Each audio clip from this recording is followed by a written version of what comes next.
Ladies and gentlemen, dear colleagues, welcome. Welcome at IIASA. A special welcome to our partners in this conference, Santa Fe Institute, Informs from the United States, both the Nanyang University Complexity Center and those of you who helped us to organize this wonderful event. You are at IIASA, and I would like to start giving you some perspective how we got here. This is the world, at least in the Euro-Asian European continent, as it looks like only actually less than 50 years ago. We were divided.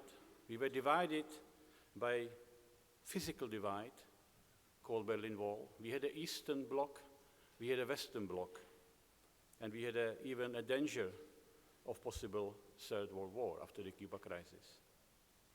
At that time, like it happens in the history, it was a vision of the great leaders, vision which was communicated and invented by both leadership of United States and former USSR, President Lyndon Johnson, Prime Minister Gromyko, and Kosygin, who came up with an idea to use science, hopefully cutting-edge, leading science, to bridge the divide. So they called each other and they said, despite of this divide, why don't we establish an institute which will combine the best minds from both sides of the wall to look into the problem which are too complex, too big for one single institution, one single country, even one single political economical bloc. That's how initial IIASA was discussed. Negotiation about IIASA establishment took 4 years. Time of dialogue, time of conflict, time of hopes, time of vision. It was only in 1972, after 4 years, where IIASA was founded by 12 founding member countries, United States and Soviet Union, now Russian Federation, Japan, and the remaining 9 came half from the former Eastern Bloc and half from the former Western Bloc. Just realize, please, this is only 47 years ago. We had 2 Germanys at that time. IIASA had 2 German members at that time. IIASA was founded by a charter which was undersigned at Royal Society London. This is a historical picture from undersigning ceremony of the charter. And it became an institute which grew, not only in importance, not only in position in the world science and science diplomacy, it grew also in its role to provide a complex solutions to the complex problems to bridge divide across the world. I am pleased to report to you that current IIASA has 23 member countries, member nations. IIASA is, as it was supposed to be, international, independent, interdisciplinary. It does research on the major global problems and transitions, not only at the global scale, but also at the regional and scale of the nations. It does, hopefully, and this is one of the reasons to look at it, cutting-edge system science, but it is solution-oriented. It is very much science to policy, and it's trying to provide new solutions to the new questions.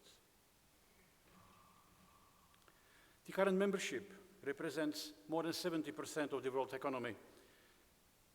It represents more than 60% of our population. And IIASA has a mission and ambition to provide yet another time scientific bridge in the regions which are divided.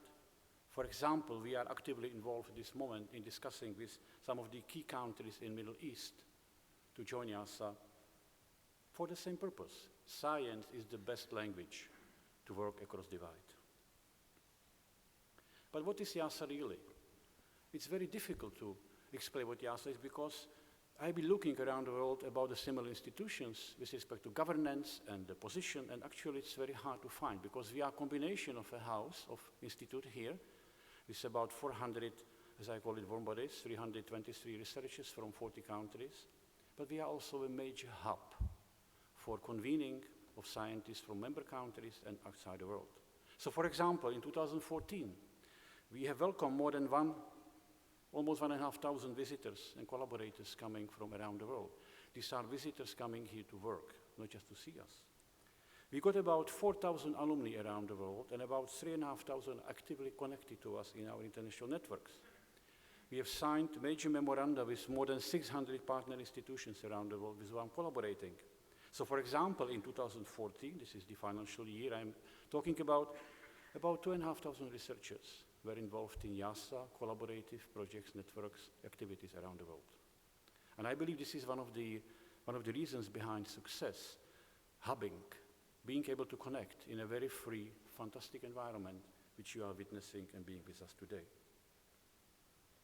And we are having also privilege to be members of many of the high-level advisory boards to the major policy making from United Nations all the way down to the member countries which are part of our system. IIASA is, as it was supposed to be, both inter and transdisciplinary. About one set of us is natural scientists, engineers, one set economists, social scientists, and one set mathematicians and fundamental sciences.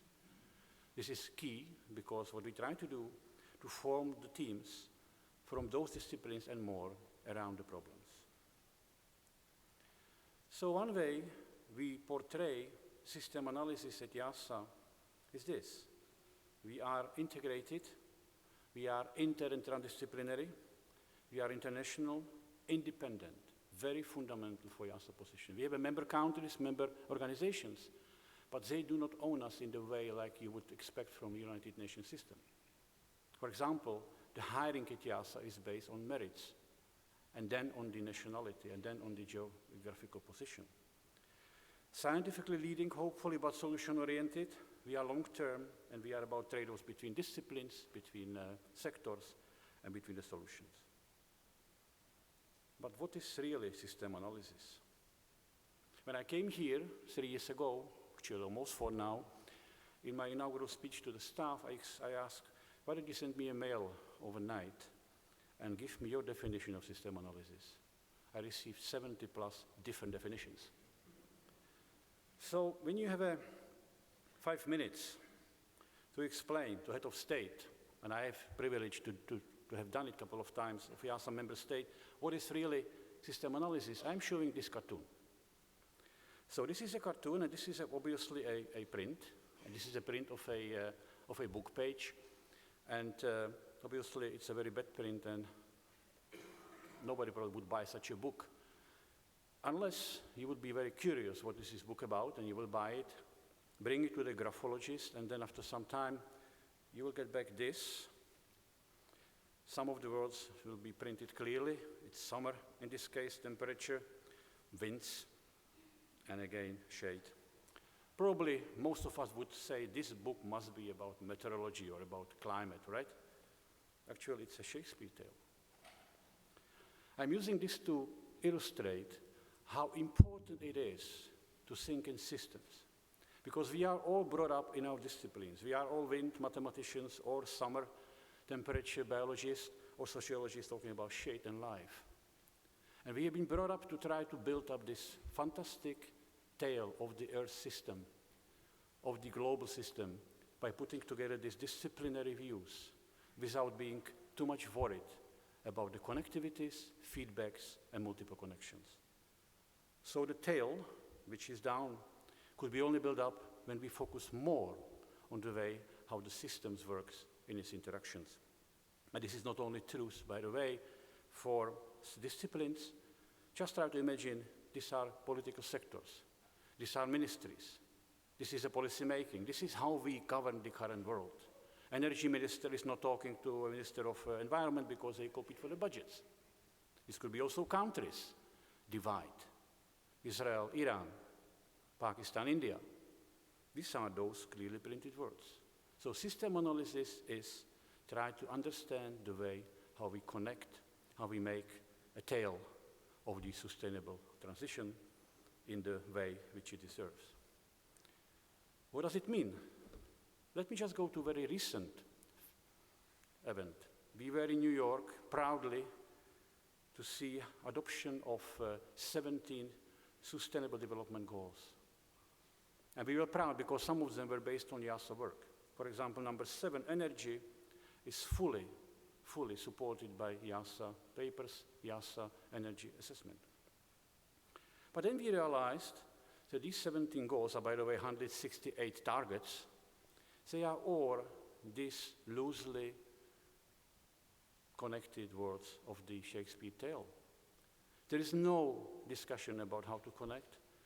It's even worse. After this initial hallelujah and happiness in New York, everybody goes home, start to compete for their little pets, being water, being energy, being anything else. And this is what I talk about.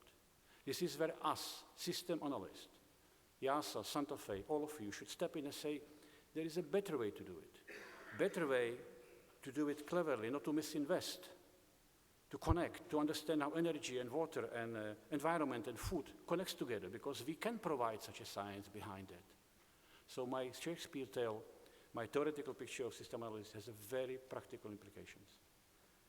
We have launched the project together with partners, which is called the World 2050, which will be mentioned in some of the talks here, which is trying to do that, which is trying to be a companion, scientific companion, to the implementation of this extremely important agenda for the world for next 5 to 10 years. We have found the partners, the World Bank, the Global Environmental Facility Fund is funding initial effort at IIASA to come with a systemic view of the global transitions, of the major investments. I think this is giving us a hope. I am extremely hopeful that this signal is now being made, and this is my open invitation to you to be with us on this mission, because we cannot do it alone. IIASA is just a hub. I think this conference should be a start of a very aggressive, in positive way, stepping into the scene by system analysts, from fundamental science all the way down to these fundamental global processes, which has to achieve sustainable futures. Back to the conference. System Analysis 2015. We see it not just as a conference. We see it as a starting step to build a community. We would like to encourage you to come back every second year and to stay with us. And to stay with us means really stay with us. So, for example, I will be announcing a call.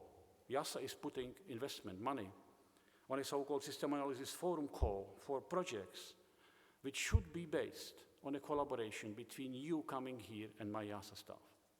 There is a call outside, and I am inviting consortia for a 1-year project to explore something which we never thought about, to explore solutions. I hope that by the end of this conference, we will see at least 20, 30 consortia coming from you and my wonderful staff here at IIASA.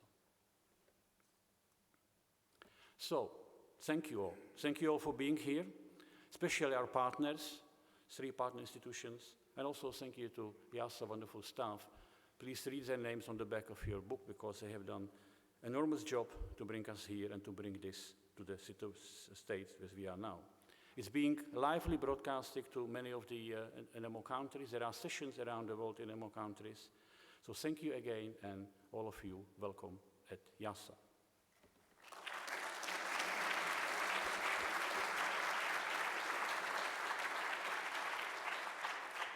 I would like now to invite the chair of the IIASA Council, Professor Donsari, to welcome us on behalf of the IIASA Council.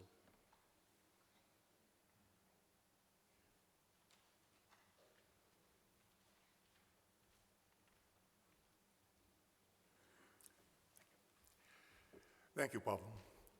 Yes, as chair of the Council of the 23 member nations, it is my privilege, it's my honor to welcome you to this conference on systems analysis.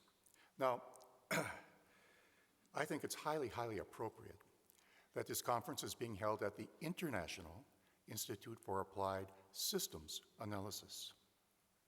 If you take a look at the talks and at the abstracts, a lot of the issues that will be discussed clearly are global in nature.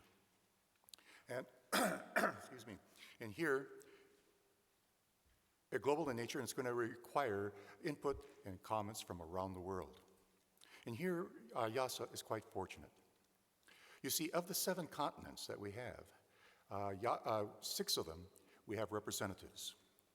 The only one we don't have a representative on is characterized by ice melting, which is caused by a global system failure. So that gets us to really the content of this conference, systems analysis. Pavel, I'm going to give a 75th definition of systems analysis. Systems analysis is the realization that the well-being of a system depends on the independent parts and how they interact and what's going on. It is a realization that the whole is not a sum of the parts, it is really how the parts interact. It is a realization, which is some of the things which have gone on here at IIASA, that if you're going to take on a project, you have to see the interactions, how the different component parts interact, and how they affect what's going to be the conclusion. This is, for example, the energy thing, which Pavel mentioned, where what we have is, if you're going to come up with something on energy, you're going to need to understand the interactions with water, interactions with population, with education, particularly the education of women, interactions with economy. In particular, what we need there is from poverty to affluence, with governance, etc. You leave something out, and you probably are not getting a complete picture. You leave something out, and the resulting policy could possibly be misleading. And so again, I state that systems analysis is to a large part, it is not the sum of the parts, but it is the integration and interaction of the parts. And for this reason, systems analysis is in some sense a precursor of a big development that's going on around the world. In universities, research institutes, people are using different terms such as convergence or interdisciplinary or transdisciplinary research, where the idea is that indeed a lot of the answers, a lot of the things that we need to understand are coming from not necessarily within each of the silos, but maybe the answers are found between or among the silos. And so a challenge of all these groups, and a challenge of this meeting here, is how do you find where the answers are hiding in between the silos? How do you extract it? I don't know the answer to this, but I'm willing to bet none of you do either. And in fact, that I think is really the challenge of this conference, is hopefully at the end of the 3 days, all of us will have at least somewhat better insight into how it is and what it is that we have to do. And so with that, I wish to welcome you to the conference. Welcome, everyone.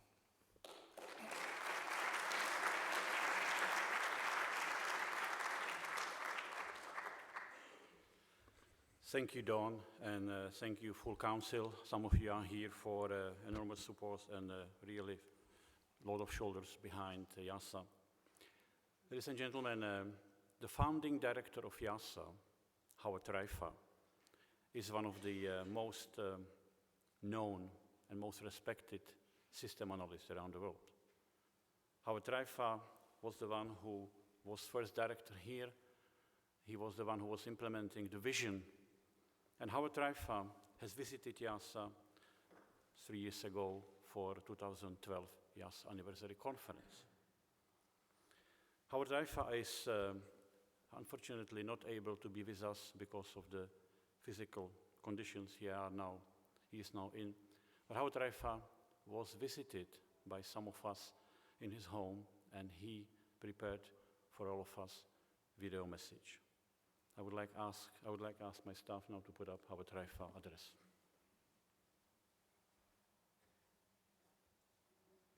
I am very honored and grateful to the IIASA Council for dedicating the Systems Analysis 2015 conference to me.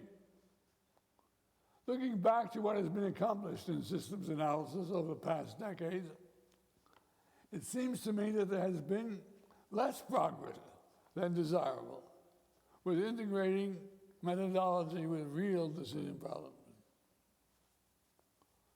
I wish I were 20 years younger so I could be with you to work on this important task.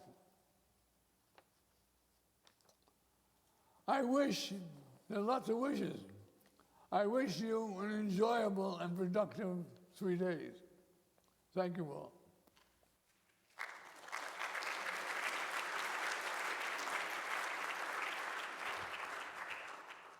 Before I invite Robin Keller, President of Informs, let me just share with you a little story. Howard Raifa came to IIASA 3 years ago. He's on a wheelchair. He came with his wife and with his daughter, and then we collected in so-called Elizabeth room, which is a room where directors are sitting and meeting, and we went for a picture in front of the Empress, which founded this place, Maria Theresia. And he was driven on this wheelchair to the group. And then when we were there, he said, "No, I am not going to sit. This is my IIASA." He stood up, and he took a picture with all of us. He stood up for IIASA. And I think this makes us so emotional about the dedication, about the heart to system analysis. So I would like once more to thank Howard. And yes, this conference is his, and we will have a special session about Howard Raifa contribution. Thank you very much. And now I would like to welcome President of Informs, Robin Keller, to address the conference. Willkommen. Welcome. Along with past President Steve Robinson, I would like to welcome you all and represent Informs, the Institute for Operations Research and the Management Sciences, as a co-sponsor of this conference. With our over 11,000 members worldwide, headquartered in the United States, we have people working on operations research and analytics for aiding decision analysis and systems analysis, for helping in policy decisions and decision-making worldwide. Welcome, and I look forward to the whole conference.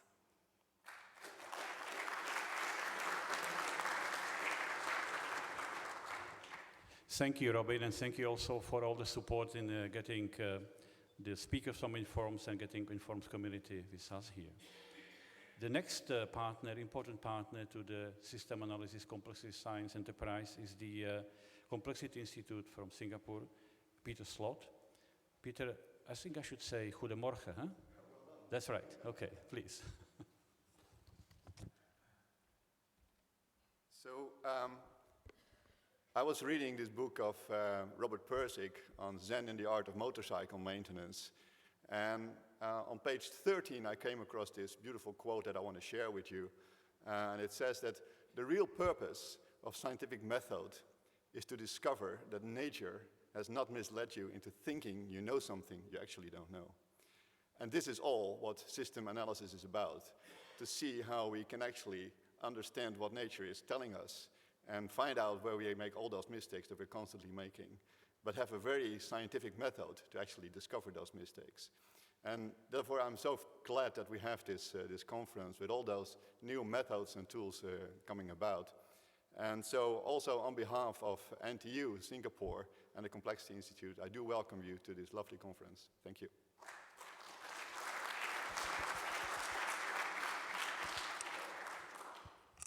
The next partner in crime, so to speak, long-term partner, and sometimes, our sister or brother, to put it, because the most frequented question I am getting when I explain IIASA somewhere, and what about Santa Fe? How do we connect to them? So, Santa Fe Institute, Luis Betancourt, all-time friend, but also a collaborator with IIASA, please address us and tell us about Santa Fe interest and contribution to this enterprise here. Thank you, Pavel. So, welcome everybody. It's been a great pleasure to help IIASA organize this wonderful and important conference. And so it's really IIASA's work that we're all here, so thank you. Like IIASA, the Santa Fe Institute has really been an institution that's been created out of the need and the interest for systems thinking. We say in our mission, essentially our mission is to try to reveal and understand the patterns and principles of our complex world. And I think that sort of mission, the mission that brings us all together here, is really never been more topical, never been so critical, never been so important. So when we look back for decades, and Pavel really illustrated the history of IIASA as a window into this, we really see how the dream of starting to understand real problems of the world as systems is starting to come together. But it's really taken all this time to have the data, to have the methods, to have the community, and the need to bring these problems, whether it is the problem of biodiversity or systems of climate change or the problem of cities and urbanization, of how the world changes.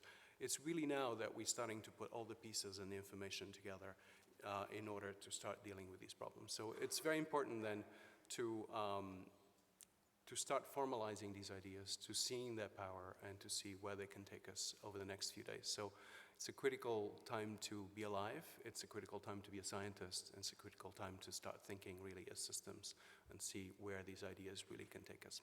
So thank you.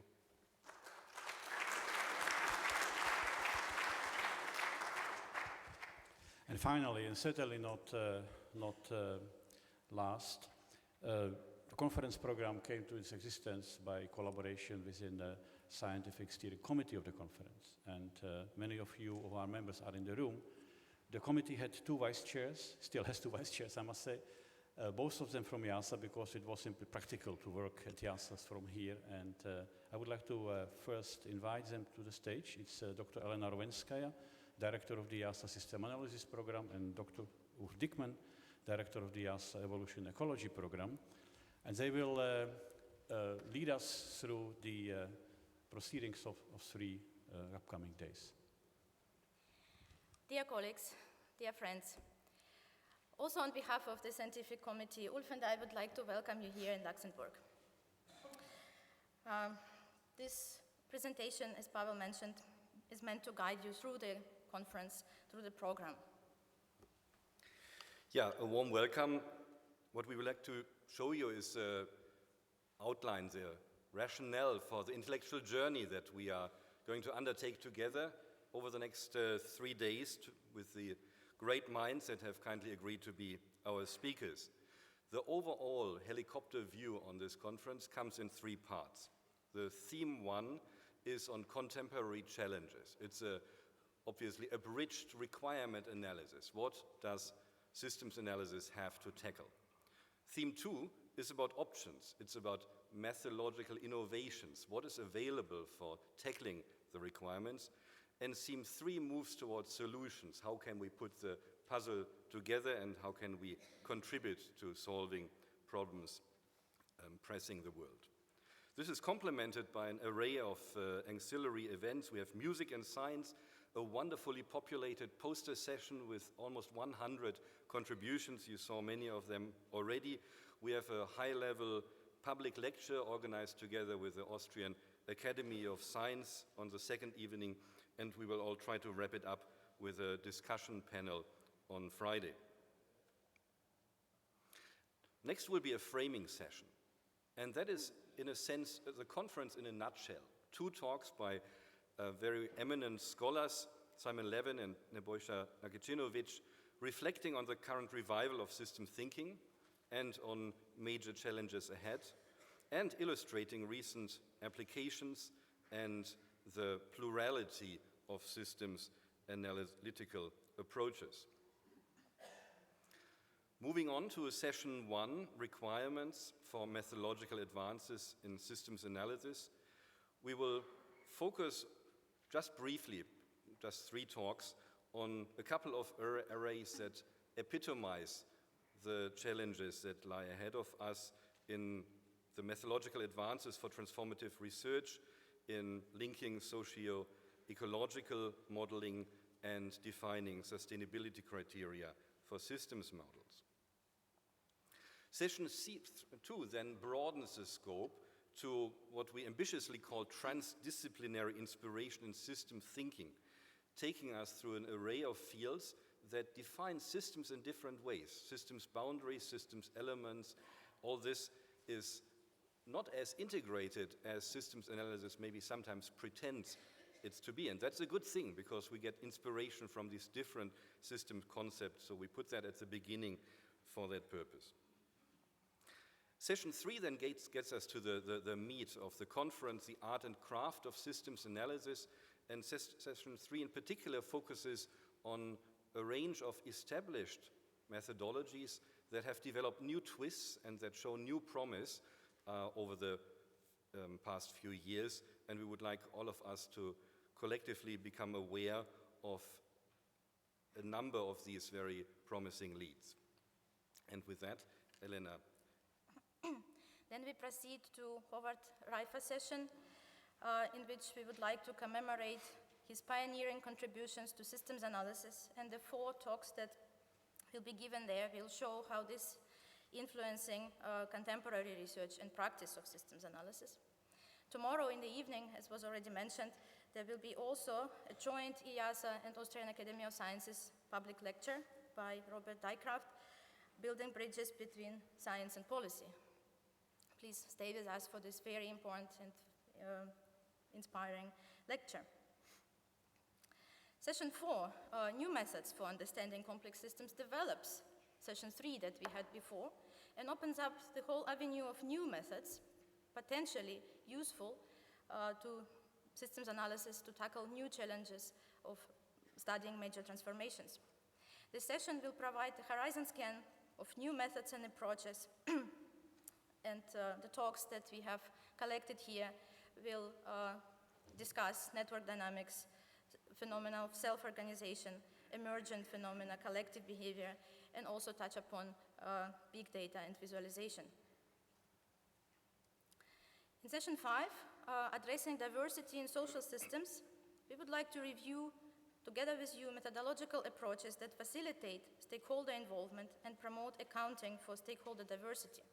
Various sorts of methods can be used there, from collecting qualitative data from actual stakeholders to applying more mathematical tools originating in game theory, in multi-criteria analysis, and so on. Session 6, devising integrated solutions, we will learn together with you about best practices from cutting-edge integrated, or currently called Nexus, studies. So 3 talks and 2 mini-panels that are represented here will reflect on approaches and tools to facilitate communication between scientists, society, and decision makers.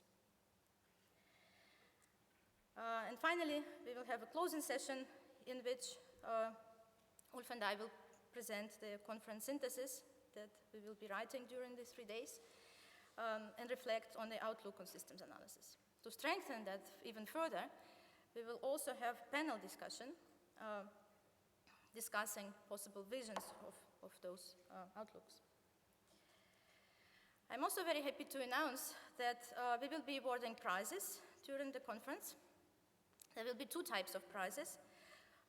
Prizes for best posters will be given for best posters overall, best posters by mid-career scientists, and best posters by early career scientists.